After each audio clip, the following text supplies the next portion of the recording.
this quadratic equation. So one will be minus omega n xi plus omega n square root of xi square minus 1. And the other one will be minus omega n xi minus omega n into square root of xi square minus 1. So, and depending on the value of xi, we look at different kinds of systems. If xi is greater than 1, the damping coefficient is greater than 1. From these expressions, you can see that when xi is greater than 1, square root of xi square minus 1 is going to be real. That means both these roots are going to be real. So the poles are going to be real. So you can see that in the response plot, you have the real axis here, sigma, and this is the imaginary axis. So for a overdamped system, when xi greater than 1, both the roots of this equation or the poles are going to lie in the negative real axis. When it is minus omega n xi plus omega n, that will be this pole here. And then when it is minus omega n xi minus omega n into xi square minus 1, that will be this pole here.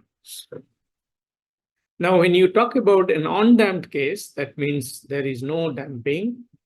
So basically, your xi becomes 0. So this term vanishes.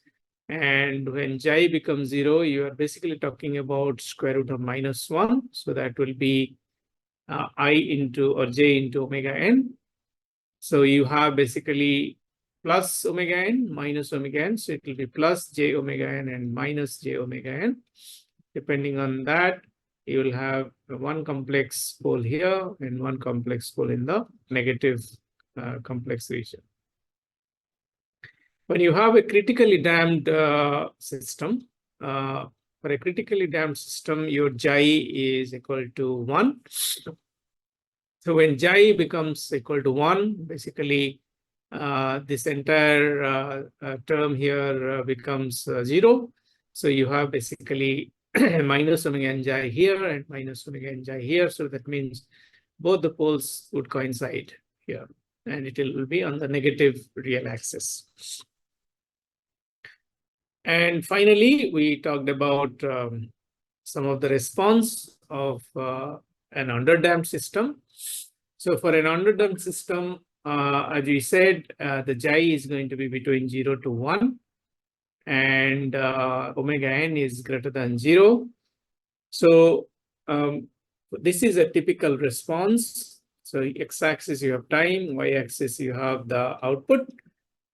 So you subject the system to step input here, unit step input. This is basically the input. And the output basically varies from 0. And this is where it overshoots the input and oscillates around the output and finally becomes exactly equal to the output. So this is the type of response typically you would see for an underdamped system when xi is 0 to 1. So we talk about various different characteristics, delay time, rise time, peak time, maximum overshoot, and settling time. So these characteristics we are going to look at because these are very important for a second order system. Now, first we talk about the delay time.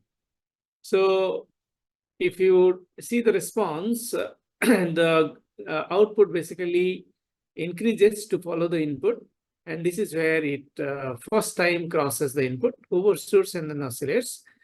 So delay time is basically the time that is required for the response to reach half the final value the very first time. Okay, so this is where the output reaches the input the very first time. And if you take this as the time and half of it, right? So, sorry, so this is the final value, which is 1. So the half is basically here. And the corresponding time required to reach the half of the maximum, the final value. This time is known as the delay time, TD. Then we talk about rise time. rise time is the time that is required for the response to rise from either 10% to 9%, 90%, or 5% to 95%, or 0% to 100%. There are three different ways you can define the rise time. So, and for an underdamped second-order system, typically you use 0% to 100% rise time. And for an overdamped system, you typically use from 10% to 90% rise time. Now you can see here, this is basically the time required for a underdamped system, 0% to 100%. So 0 is here, 100 is here. So this is basically the time it takes to go from 0 to 100%. Then we talk about peak time. Peak time is basically the time required for the response to reach the first peak of the overshoot. Okay. So it starts from 0, as I said, it goes and shoots over the input, reaches the peak, and then comes down and oscillates.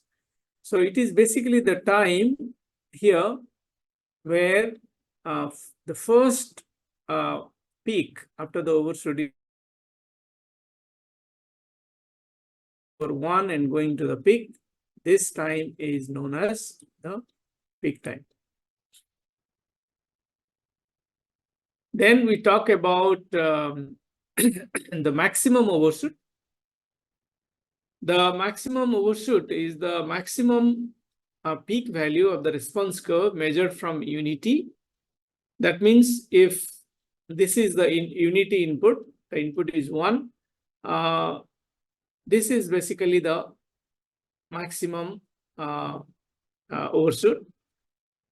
And if the final steady state value of the response differs from unity, if let's say the steady state value is not unity, some other value, let's say call it at C at T equal to infinity, then we can define the maximum overshoot in terms of percentage. So we say that maximum percentage overshoot is the value of the output at the peak time. That means when T equal to T peak, what is the value of the output?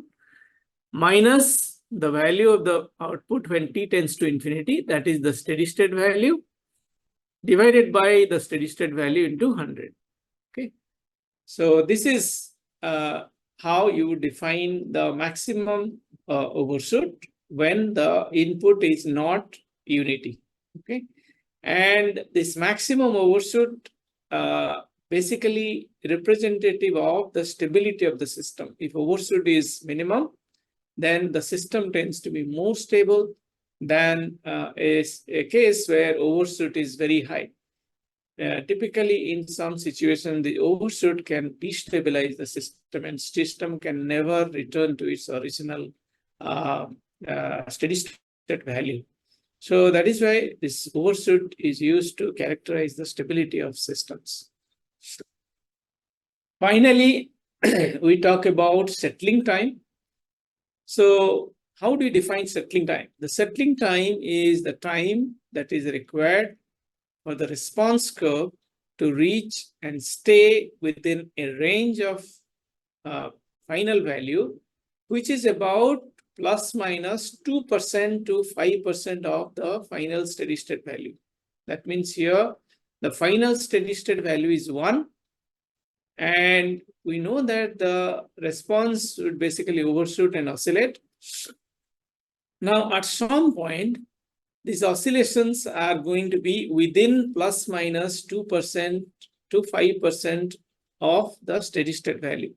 And when that is reached, you talk about the settling time. That means you can see that here it has